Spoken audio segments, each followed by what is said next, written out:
right. So since we're not worrying about annexing our vassals, really the only thing we're waiting on is trust or favors to build up. So Lanzhang will be able to call them in by 14. Let's see, 6 more years. Do the math, TJ. 1454, I think, is when we can launch our war on Pegu and actually have our allies participate. Champa, probably the same. Yeah. So we'll just chill until then. Ming has declared war on Chagatai. So they're taking the war to the steppes. It's probably an enforced tribute war. Yeah. Because Ming actually starts out with negative mandate progress because of all the regions around them that are not paying tribute. Temporary insanity of the monarch. Brahmarka II has been acting very strange in the last couple months. It would seem like he's suffering from a temporary crisis of insanity. As a result, our realm is left with very little efficient guidance. So we can gain army and navy tradition at the cost of money and prestige. We can gain administrative power at the cost of money and prestige. Or luckily, we are surrounded by people we can trust because I have the well-advised trait. So we just get administrative power and nothing bad happens to us. Ming is making us send us some of that power. And loose lips. So apparently in my insanity, I just started speaking my mind. Because what a crazy thing to do, right? Cool, so we're now improving relations with Champa. Should probably improve relations with the Ming at some point.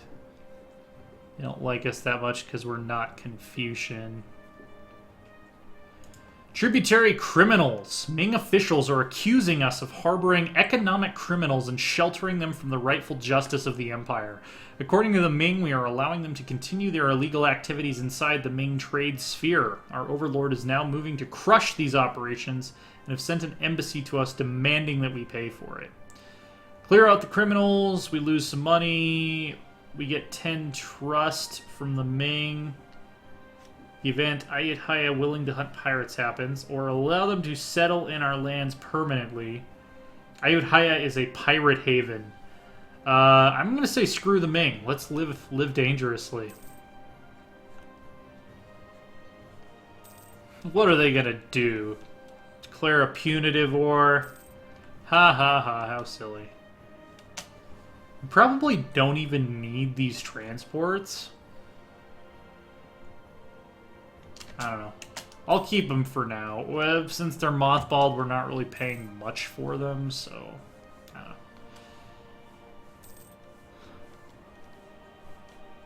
This is going to be weird, because usually Pasai has announced this as a rival.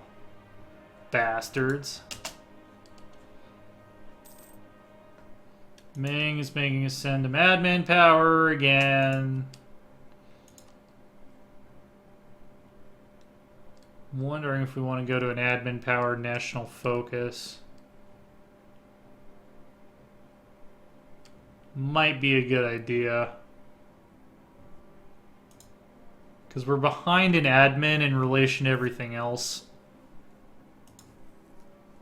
Yeah, let's go to an admin power focus. Are we a kingdom or a duchy? We are a kingdom level. Okay, cool.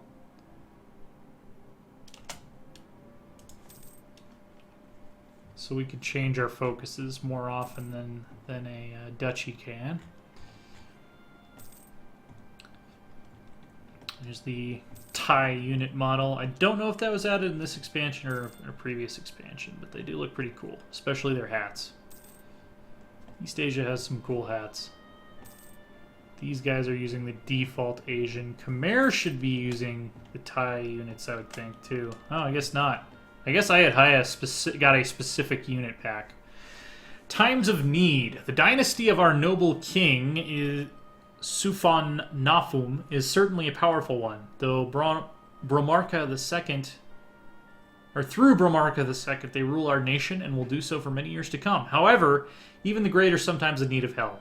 help. Thankfully, the Sufanafum family has tied strong bonds to other great powers, such as the Sufanafum house, led by none other than Trilokhanat, Prince of Sukhothai. So they are our same dynasty, is what I'm understanding. But it's a different branch of our family, I guess.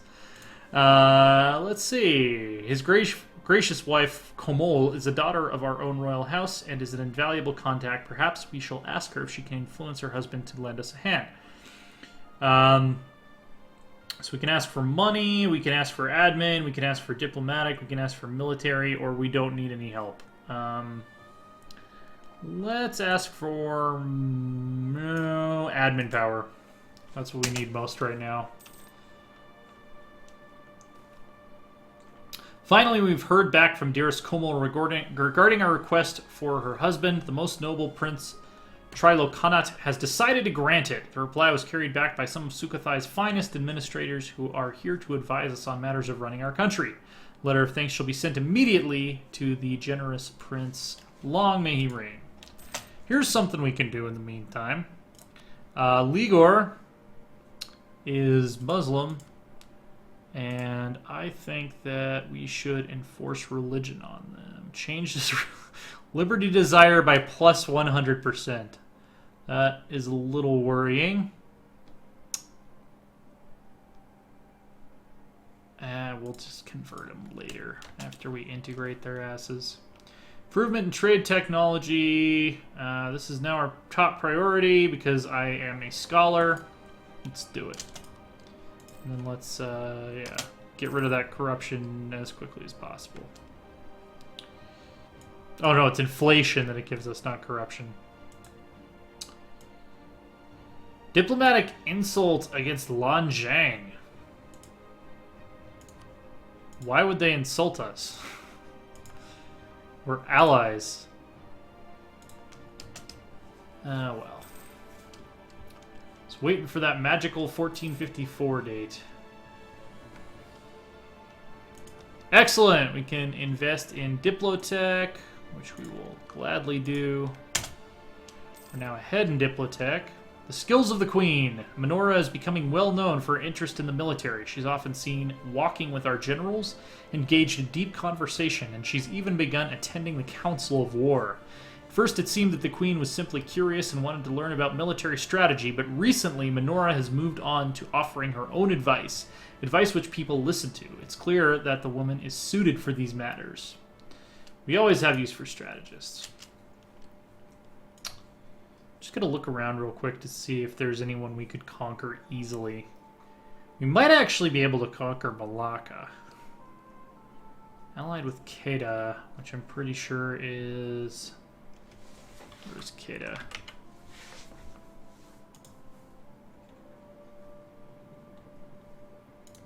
Yeah, they're a minor. These guys are a minor. I could conquer these two little dudes. Allied with Malacca, allied with Pasai.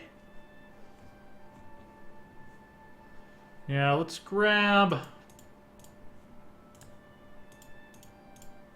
these guys. We build some spy networks.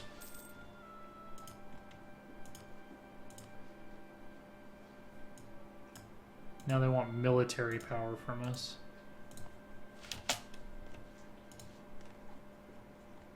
Yeah, I'm pretty sure we could beat either of those alliances if we had to.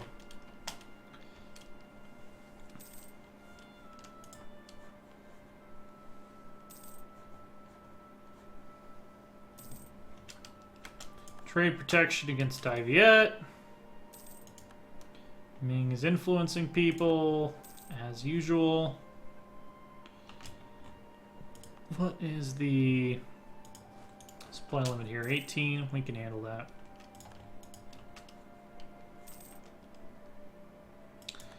Oh no, not our military power. What is fabricate claim now? Is it 12% or...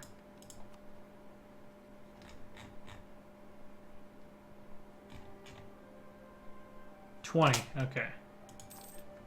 Couldn't remember if it was 20 or 30.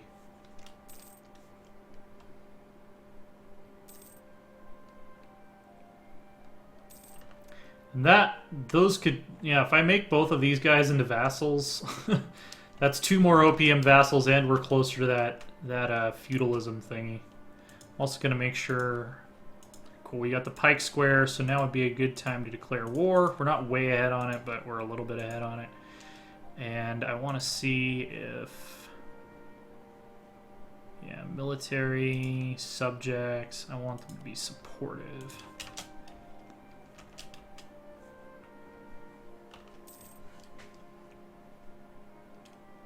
I should have looked at these guys as a potential... Oh, I can't fabricate claims on them because they're bordering my vassal. That's freaking why. Lana is allied with Arakan and Ava. They're another potential expansion path.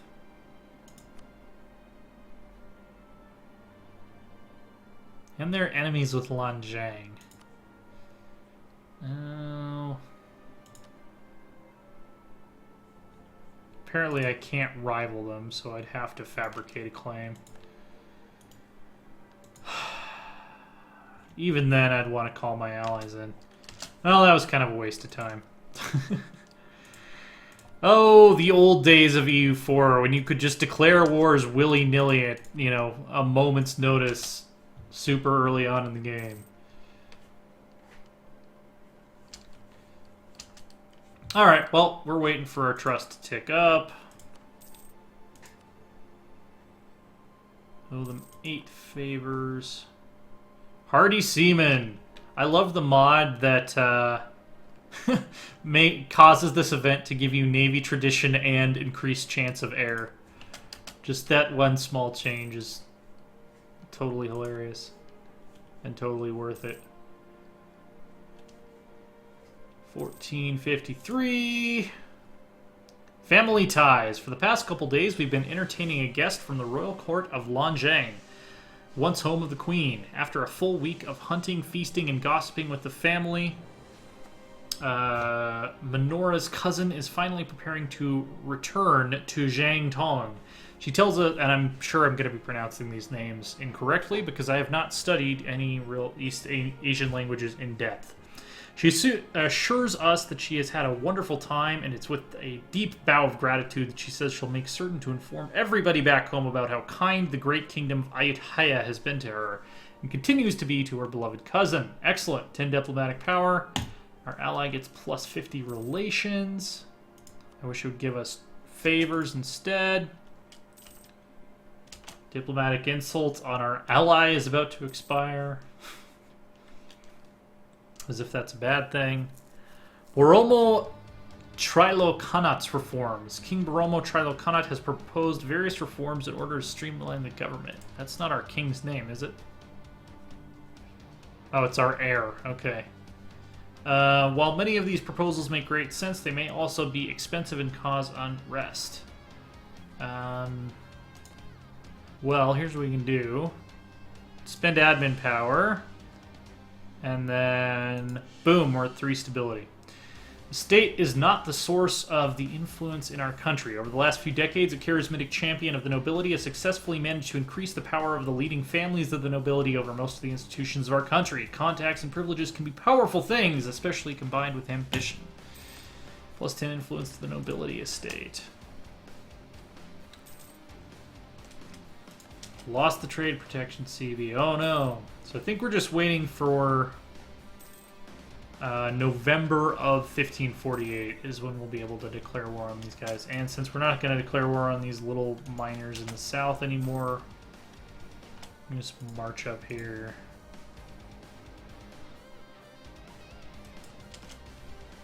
It did set us back admin tech wise, but that's alright. The Renaissance. Travelers speak of a great rebirth of old ideas in faraway lands. It's hard to treat such rumors seriously, though. According to the reporters, great secrets have been uncovered by the thinkers of this Renaissance. Hopefully we can get that admin tech before it gets too expensive.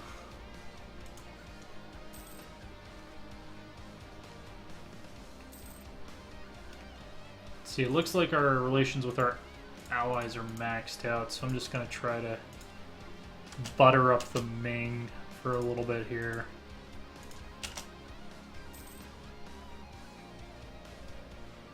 Oh, they want Diplo power now. Make up your minds, guys. Make up your freaking minds.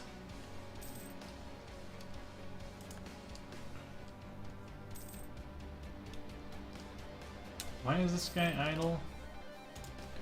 Alright, who else can we boost relations with? Because apparently they won't go beyond max. Threatening countries.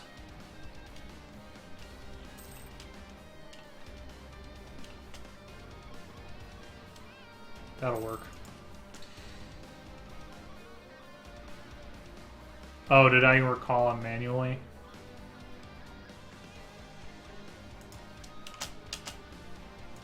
I don't know exactly how this works yet. We'll put one on threatening and one on neighboring for now. Excellent supplies. Increased ship costs. Not that we care.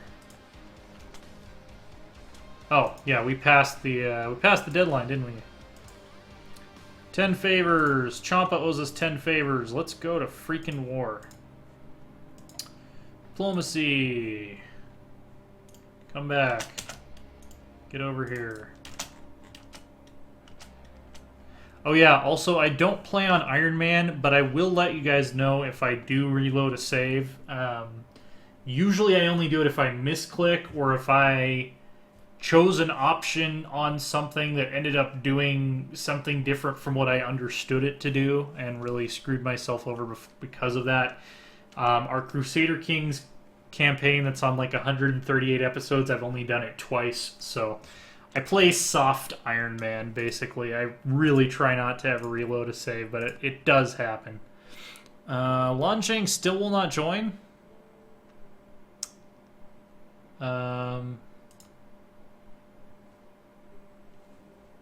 Accepting would destabilize Lancheng. Do they have a truce with Pegu? Or a royal marriage or something?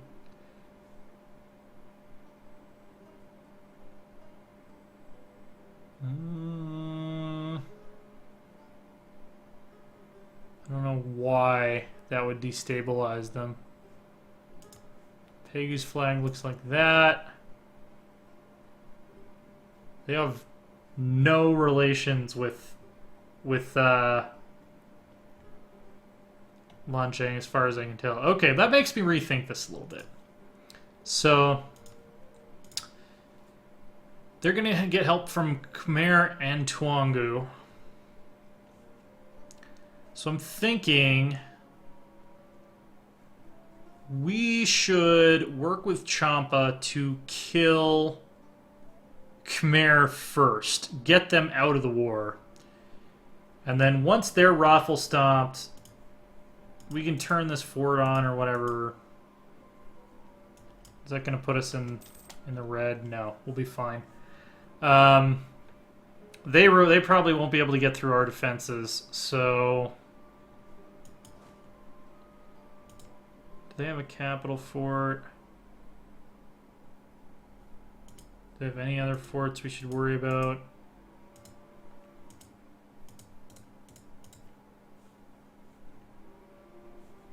Yeah, let's see. So yeah, if we can tag team Khmer, we can probably handle whatever Pegu and Tongu throw at us. So I think that's going to be our plan for the war. We're gonna do sort of a Germany in World War I strategy where we are gonna try to knock out one front very quickly with the help of our ally Champa, since Lancheng is not going to be helping us, which I was really kind of hoping they would. And then we'll go after the real targets, Pegu and Tongu. And from there, depending on what our manpower is looking at, like, I might just try to vassalize everybody involved, because that would immediately get us to the feudal society, which means we can immediately start annexing people. Because I'm pretty sure we just have to achieve the objective to gain splendor. We'll see. It might be that we have to maintain 5 vassals, and if that's the case, then we'll deal with it. We'll go after Lonna or someone. And I think that, yeah, that's going to be our plan. So I'm going to go ahead and save the game here. Let's see. And that's going to do it for this session. Be sure to check out our website. That's loresworn.com. We're at Loresworn Order on Twitter. I am at AsaTJ. That is ASATJ. Subscribe if you like what you see. We're going to have lots of EU4 stuff, lots of Stellaris, lots of CK2, and occasionally some non-grand strategy games, believe it or not, coming up in the very near future that you will probably want to check out if you enjoyed this. More action, for sure, in the coming episodes, since this was kind of the setup, get ready to go to war. But yes, the Southeast Asian sphere will be united under the mighty Ayutthaya, and we will claim, rightfully, the mandate of heaven for ourselves, for the White Elephant. And yeah, see you guys next time.